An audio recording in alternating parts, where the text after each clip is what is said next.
আসসালামু আলাইকুম রহমতুল্লাহি ওবরকাতুহু। সম্মানিত দর্শক, বিএনপিকে আপনারা কিভাবে চিন্তা করছেন বা বিএনপির অভ্যন্তরীণ অবস্থা কি? এই দলটির নেতৃত্বের মধ্যে কি কোনো হানাহানি, কোনো বিভেদ, কোনো বিসংবাদ এটি রয়েছে কিনা? ২ নম্বর হলো যে এই দলের মধ্যে যখন বেগম জিয়া রাজনীতিতে সক্রিয় ছিলেন অর্থাৎ ২০১৬-১৭ সালে, তখন দলের মধ্যে যারা প্রবীণ নেতৃবৃন্দ ছিলেন তারা সংগত কারণেই জনাব তারেক রহমান সাহেবের নেতৃত্বকে মেনে নিতে পারেননি। তারা বেগম জিয়াকে কেন্দ্র করে একটা বলয় গড়ে তুলেছিলেন। অন্যদিকে দলে যারা তরুণ, সেই তরুণরা জনাব তারেক রহমান সাহেবকে নেতা মেনে তার অধীনে রাজনীতি করার জন্য একটা বলয় তৈরি করে ফেলেছিলেন। আওয়ামী লীগের লোকজন, শামীম ওসমানের মতো যারা লোকজন, তারা এটাকে ঠাট্টা করে ভাইয়া গ্রুপ আর আম্মা গ্রুপ বলে টিটকারি করতেন। বেগম জিয়া যখন জেলে গেলেন, তখন পুরো রাজনৈতিক যে নেতৃত্বটি, সেই নেতৃত্বটি পরিবেশের কারণে হোক, পরিস্থিতির কারণে হোক, জনাব তারেক রহমানের কর্তৃত্বে চলে এলো এবং জনাব মওদুদ আহমেদ সাহেবের মতো মানুষ, এম কে আনোয়ার সাহেবের মতো মানুষ, তারা সেই জেলখানাতে গেলেন, অসুস্থ হলেন, মারা গেলেন। এরপর অন্যান্য যারা সিনিয়র নেতৃবৃন্দ রয়েছেন, আমি যারা জীবিত আছেন তাদের কারো নাম বলবো না, তারা বিভিন্নভাবে দলের ভেতরে বাইরে কোণঠাসা হয়ে পড়লেন। এবং এখানে দলের যারা তারেক রহমান সাহেব পন্থী তরুণ তুর্কি, তারা এখানে তাদের সে একটা আপার গ্রেডের যারা লোকজন রয়েছেন, তাদেরকে এমপাওয়ার্ড করে পুরো দলটাকে যেভাবে চালালেন, সেক্ষেত্রে সেই যে ২০১৮ থেকে একেবারে আজ অবধি বলবো না, ঠিক আগস্ট মাসের ৫ তারিখ পর্যন্ত এই দলের মধ্যে কোনো বিভেদ, বিসংবাদ, গ্রুপিং ছিল না। জনাব তারেক রহমান সাহেব সকাল বলে সকাল, বিকাল বলে বিকাল। তিনি যদি কারোর প্রতি আশীর্বাদ বর্ষণ করতেন, তার জীবন ধন্য হয়ে যেত। তিনি যদি কারোর প্রতি বিরূপ হতেন, মুখ ফিরিয়ে নিতেন, তার জীবন হারাম হয়ে যেত। তো সেক্ষেত্রে অনেক লোক তার আনুকূল্য পাওয়ার জন্য, তারপরে তার যাকে বলা হয় সাক্ষাৎ লাভের জন্য, অ্যাক্রেডিটেশন লাভের জন্য মানে বিএনপির অনেক বড় বড় নেতা লন্ডনে গিয়েছেন, দিনের পর দিন অপেক্ষা করেছেন, তারপর দেখা করতে পারেননি। তারা ফিরে এসেছেন, আবার ১ বছর পরে আবার চেষ্টা করেছেন, ৬ মাস পরে আবার চেষ্টা করেছেন। হয়তো ৬ মাস পরে দেখা গেল যে তিনি হয়তো তাদের কারোর সঙ্গে একটু কথা বলেছেন, অমনি তার জীবনে একটা জান্নাতি পরিবেশ চলে এসেছে। এই গেল এক। অন্যদিকে কিছু নেতৃবৃন্দ যারা রয়েছেন, নাম বলবো না, তাদেরকে জনাব তারেক রহমান সাহেব পার্মানেন্টলি একটা মাইনাসের খাতায় ফেলে দিয়েছেন ২০১৮ সন থেকেই। এবং এই মানুষগুলো প্রাণান্ত চেষ্টা করছেন বিভিন্নভাবে জনাব তারেক রহমান সাহেবের সঙ্গে একটা সুসম্পর্ক স্থাপন করার জন্য, কিন্তু তারেক রহমান সাহেব তাদের দিকে ফিরে তাকাচ্ছেন না, পলিটিক্যালি একটা গ্রুপ। আর অন্যদিকে মেধা ভিত্তিক যে গ্রুপটি রয়েছে, ইন্টেলেকচুয়াল একটা গ্রুপ আছে, সেই গ্রুপটি এই আগস্ট মাসের ৫ তারিখে তারেক রহমান সাহেব থেকে এবং বিএনপি থেকে বলতে গেলে মুখ ফিরিয়ে নিয়েছে। তারা অনেকে ডক্টর মোহাম্মদ ইউনূসকে সমর্থন দিচ্ছেন, সিনিয়র লোক এবং দীর্ঘদিন জিয়াউর রহমান সাহেবের সাথে যারা রাজনীতি করেছেন, ডক্টর মোহাম্মদ ইউনূসকে তারা সমর্থন দিচ্ছেন টেলিভিশনে গিয়ে একদম প্রকাশ্যে। আরেকটি গ্রুপ জামাত, হেফাজত, এনসিপি তাদেরকে সমর্থন দিচ্ছেন। এবং এখানে মানে মানে আওয়ামী লীগের মেধাভিত্তিক রাজনীতিতে একটা সর্বোচ্চ স্তরে যারা ছিলেন, তাদের সাথে কম্পিট করার মতো যে সমস্ত লোকজন বিএনপিতে ছিলেন, বুদ্ধিভিত্তিক ক্ষেত্রে সাহিত্যিক, সাংবাদিক, অধ্যাপক থেকে শুরু করে যারা আছেন পেশাজীবী, তারা এখন তাদের যে শীর্ষ যে গ্রুপটি বেগম জিয়া কেন্দ্রিক ছিলেন, তারা সবাই এখন উল্টো সুরে কথা বলছেন। এর একটা, আপনি এটাকে বিভেদ বলেন, বিসংবাদ বলেন, যা কিছু বলেন, এটা দৃশ্য। যদি বিএনপি করেন, এই সমস্যাটা কগনিজেন্সে নিতে হবে। যদি তারেক রহমান সাহেবকে পছন্দ করেন, ভালোবাসেন, তাহলে এই জায়গাগুলোতে মানে তার নজর আনতে হবে, তাকে বলতে হবে যে এই সর্বনাশ কিন্তু ঘটে গেছে। ওই মানুষ তো আগে এইভাবে কথা বলতেন না। ওই ভদ্রলোক যারা সারা জীবন বিএনপিকে সেবা করেছেন, তিনি এখন চুপচাপ থাকছেন কেন? তিনি এখন যে কথাগুলো বলছেন তা জামাতের পক্ষে যাচ্ছে কেন? এরা তো সবাই মেড ইন, মানে 100% সিল দেওয়া। কোনোদিন তারা জীবনে আওয়ামী লীগ করেনি, কোনোদিন জামাত করেনি, এরা একেবারে বিএনপির বাই প্রোডাক্ট। অনেকে মন্ত্রী পর্যন্ত হয়েছেন এই সমস্ত লোকজন। একটা গ্রুপ হলো রাজনীতির মধ্যে যারা সিনিয়র গ্রুপ রয়েছেন, তারা কাম অ্যান্ড কোয়াইট হয়ে গেছেন, অনেকে ভিতরে বসে পিন কাটছেন, পাঞ্চ কাটছেন। আর তার সঙ্গে সঙ্গে যারা এই বুদ্ধিভিত্তিক লেভেলে, তারা একের পুরোটা উল্টো হয়ে গেছেন এই আগস্ট মাসের ৫ তারিখ থেকে। এর বাইরে যে জিনিসটা দেখা যাচ্ছে সেটি হলো জনাব সালাউদ্দিন সাহেবের আগমন, ইন্ডিয়া থেকে আগমন, নেতৃত্ব গ্রহণ এবং তার যে মুভমেন্ট, হি ইজ স্মার্ট, দেখতে সুন্দর, লেখাপড়া জানা, এবং তিনি নাকি জনাব তারেক রহমান সাহেবের শিক্ষক ছিলেন, গৃহ শিক্ষক ছিলেন, ইত্যাদি আরো অনেক কথা শোনা যায়। কিন্তু বাস্তবতা হলো যে তিনি আসার সঙ্গে সঙ্গে তার যে দুর্বার গতি, তিনি মুহূর্তের মধ্যে বিএনপির ডিফ্যাক্টো লিডারে পরিণত হয়ে গেলেন। এখন জনাব সালাউদ্দিন সাহেবকে কেন্দ্র করে যে ধাক্কাটা শুরু হলো বিএনপিতে, প্রথম ধাপে সবাই খুব আশ্চর্য হয়ে গেল যে কি হচ্ছে, উনি কি সাধারণ সম্পাদক হবেন? তাহলে মির্জা ফখরুল সাহেবের অবস্থা কি হবে? মির্জা ফখরুল সাহেব ভদ্রলোক মানুষ, তিনি কোনো প্রতিক্রিয়া দেখালেন না। তিনি শুধু আকার ইঙ্গিতে বললেন যে এটাই তার জীবনের শেষ নির্বাচন। নির্বাচনী এলাকায় গিয়ে বললেন এরপর তিনি আর নির্বাচন করবেন না, শরীরে ভালো না।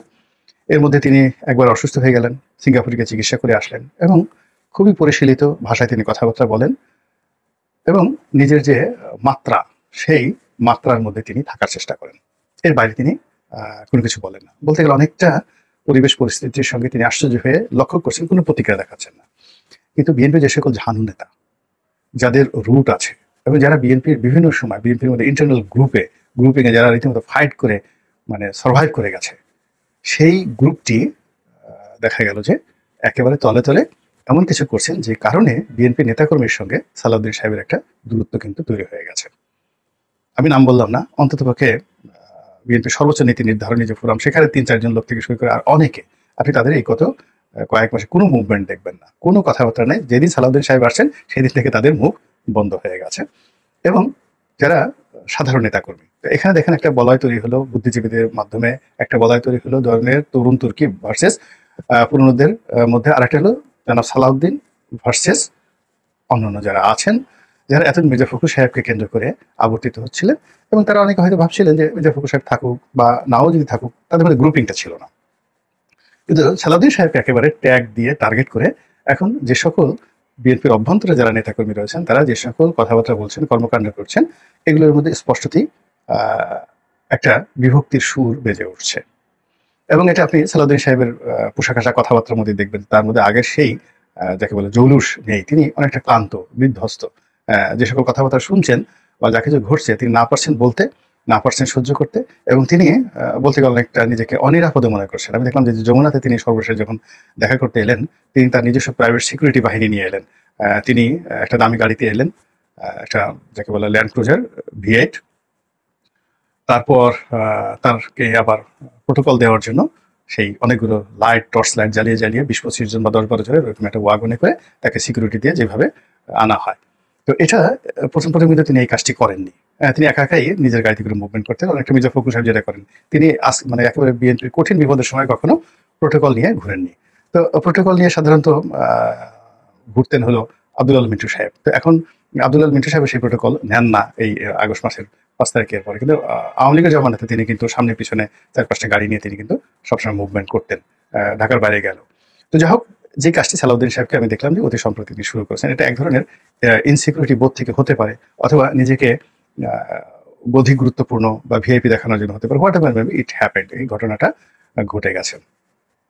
তো এর মধ্যে যে কাজটি করা হচ্ছে সেটি হলো যে জনাব সালাউদ্দিন সাহেবকে রয়্যাল এজেন্ট, তারপরে শেষে ইন্ডিয়ার দালাল, আওয়ামী লীগের দালাল, এস আলমের পেইড ম্যান, এস আলম থেকে টাকা নিচ্ছেন। তারপরে তিনি পুরো কক্সবাজার চট্টগ্রাম বেল্টের যত রকম চাঁদাবাজি আছেন, সব চাঁদাবাজি তিনি নিয়ন্ত্রণ করছেন। এবং ওখানে যে আন্ডারওয়ার্ল্ড রয়েছে, কক্সবাজার কেন্দ্রিক যে আন্ডারওয়ার্ল্ড রয়েছে, সেটা ইয়াবা থেকে শুরু করে ফেন্সিডিল থেকে শুরু করে, মানে ওনার মতো একজন ভদ্রলোক শিক্ষিত মানুষকে হেয় করার জন্য, ছোট করার জন্য যে ধরনের কথা বললে ওনার মনে আঘাত লাগবে, যে ফেন্সিডিল ব্যবসার সাথে সালাউদ্দিন সাহেব জড়িত, ইয়াবা বদি যে কাজটা করতে, সেই ইয়াবা ব্যবসা এখন তিনি দেখছেন। চিংড়ি ঘের থেকে প্রতিদিন তিনি সেই চাঁদা নিচ্ছেন। মানে যত গরু আসছে, চোরেরা যত গরু চুরি করে সে মায়ানমার থেকে গরু আনছেন, সেই গরুর একটা কমিশন সালাউদ্দিন সাহেবের কাছে আসছে। এই ধরনের কথাবার্তা যখন ইন্টারনেটে প্রকাশিত হচ্ছে এবং এই সকল কথাবার্তা যখন বিএনপি নেতাকর্মীরা পরস্পরের সাথে বলাবলি করছে, এর কিছু তাপ উত্তপ্ত সালাউদ্দিন সাহেবের কানে যাচ্ছে। ফলে কি হচ্ছে, তার যে স্যাক্রিফাইস, তার যে ডিভোশন এবং তার যে যাকে বলা হয় সাহস, শক্তি, দক্ষতা, এই পুরো জিনিসগুলো গত 7-8 দিনে একেবারে অনেকটা বিধ্বস্ত হয়ে গেছে। তখন এই যে একটি অবস্থা সালাউদ্দিন সাহেবকে নিয়ে যে শুরু হলো, এরই মধ্যে কিন্তু এই ইশাক সাহেবের যে আন্দোলন, তারপর তার সঙ্গে সঙ্গে আবার এরশাদ সাহেবের এই আন্দোলনের সঙ্গে সঙ্গে ডক্টর মোহাম্মদ ইউনূসের পদত্যাগের ঘটনা এবং বিএনপির এই অভ্যন্তরীণ এই অবস্থা, এবং এটার আমরা একটা চূড়ান্ত রূপ আমরা দেখলাম, যেটা কখনো আমরা দেখিনি। সেটা হলো সর্বশেষ যখন সালাউদ্দিন সাহেব, ডক্টর খন্দকার মোশাররফ সাহেব, ডক্টর মঈন খান সাহেব এবং যাকে বলা হয় আমির খসরু মাহমুদ চৌধুরী, ওরা প্রধান উপদেষ্টার সঙ্গে দেখা করলেন, দেখা করে আসলেন। এবং এখানে সাধারণত অতীতে সবসময় একজন কথা বলেছে, যিনি টিম লিডার তিনি কথা বলেছেন, একসাথে দুজন কখনো কথা বলেন। এবার দ্বিতীয় জন যদি কখনো কথা বলেন তাহলে প্রথম জন চুপ থাকেন, তৃতীয় জন চেষ্টা করে না। কিন্তু এখানে যে জিনিসটা হলো, সালাউদ্দিন সাহেব কথা বলার চেষ্টা করেছেন, খসরু ভাই কথা বলার চেষ্টা করেছেন, মঈন সাহেব, ডক্টর মঈন সাহেব কথা বলার চেষ্টা করেছেন, খন্দকার মোশাররফ সাহেব প্রথমে কথা বলার চেষ্টা করেছেন, এবং পরে তার কথার মধ্যে যখন যখন অন্যরা কথা বলার চেষ্টা করলেন, তিনি ভীষণ রকম অপমান বোধ করে একেবারে মাথাটা নিচু করে রাখছিলেন। এটা কখনই তার জীবনে ঘটেনি। এর কারণ হলো তার যে নেতৃত্বটা, তার যে গুণাবলীটা, তিনি সবসময় একটা গ্র্যান্ড লিডার হিসেবে নিজেকে তিনি প্রতিষ্ঠা করে ফেলেছিলেন। তার সামনে রুহুল কবির রিজভী সাহেবও কথা বলতে পারেনি, তিনি বরং রুহুল কবির রিজভীদের সবাইকে ধমক দিয়ে কথা বলতেন। কিন্তু এখানে এসে দেখা গেল যে তিনি অনেকটা নিশ্চুপ হয়ে গেছেন, বয়সের ভারে নুজো। আবার মঈন সাহেব যখন কথা বলেন, আপনার মনে আছে একবার মঈন সাহেব যখন মন্ত্রী ছিলেন, কি একটা বিষয়ে পরিকল্পনা মন্ত্রী ছিলেন, তিনি খুব বিরক্ত ছিলেন। তিনি একটা সরকারি ফাইল, মানে অন্য একটা মন্ত্রণালয়ের ফাইল তিনি একটা প্রকাশ্যে ছুঁড়ে ফেলে দিয়েছিলেন। তো এরকম মানে অনেস্ট, তার সঙ্গে সঙ্গে তাদের রাগ এবং ব্যক্তিত্ব সবই কাজ করে। কিন্তু ইদানিং এসে পুরো যে জিনিসটি ঘটছে, এতে করে আলটিমেটলি তারেক রহমান সাহেবের প্রতি যে দলের অনাস্থা, সেই অনাস্থাটা কিন্তু চাঙ্গা হচ্ছে। এখানে মূলত রিজভী সাহেব বা সালাউদ্দিন সাহেব, তারা তো আসলে এখানে নিজেদের কোনো এজেন্ডা বাস্তবায়ন করছেন না। আপনি তারেক রহমানের ছায়া যদি দেখতে চান বাংলাদেশে, তাহলে রিজভী সাহেবকে দেখতে হবে আর সালাউদ্দিন সাহেবকে দেখতে হবে। তারেক রহমান সাহেবের ছায়া যদি আপনাকে বাংলাদেশে দেখতে হয়, তাহলে আপনি সেই বকুল নামক একজন যুবনেতা আছেন, তার দিকে তাকাতে হবে। তিনি যা কিছু বলেন করেন সবই তারেক রহমান সাহেবের হুকুমে করেন। সুলতান সালাউদ্দিন টুকুর কথা চিন্তা করেন, তিনি তারেক রহমান সাহেবের ছায়া। তিনি আপনি যদি মীর হেলাল সাহেবের কথা চিন্তা করেন, তারেক রহমান সাহেবের ছায়া। তো এখন এই সকল মানুষদেরকে নিয়ে যদি কেউ ট্যাগ দেয় এবং তা যদি বিএনপির লোক হয়, তাহলে সেক্ষেত্রে তারা সরাসরি চ্যালেঞ্জটা তাদের যে সুপ্রিম লিডার, সেই সুপ্রিম লিডারের দিকে ঠেলে দিলেন, যেটি আগস্ট মাসের 2024 সালের আগস্ট মাসের 5 তারিখের আগে কল্পনাও করা যেত না, যেটি এখন ধীরে ধীরে বিস্তার লাভ করছে। কারণ এটা কি চাণক্যনীতির কারণে হচ্ছে? এটা কি নিজেদের অভ্যন্তরীণ যাকে বলা স্বার্থের সংঘাত, নেতৃত্বের দ্বন্দ্ব ইত্যাদির কারণে হচ্ছে? এটি কি যাকে বলা হয় জনাব তারেক রহমানের দৃষ্টি আকর্ষণ করা, যে তার সাথে আমরা শক্তিশালী, আপনি যাদেরকে পছন্দ করেছেন আমরা তার চেয়ে অনেক যোগ্যতা সম্পন্ন, এই জিনিসটা প্রমাণ করার জন্য? নাকি এখানে দেশি বিদেশে অন্য কোনো চক্রান্ত রয়েছে?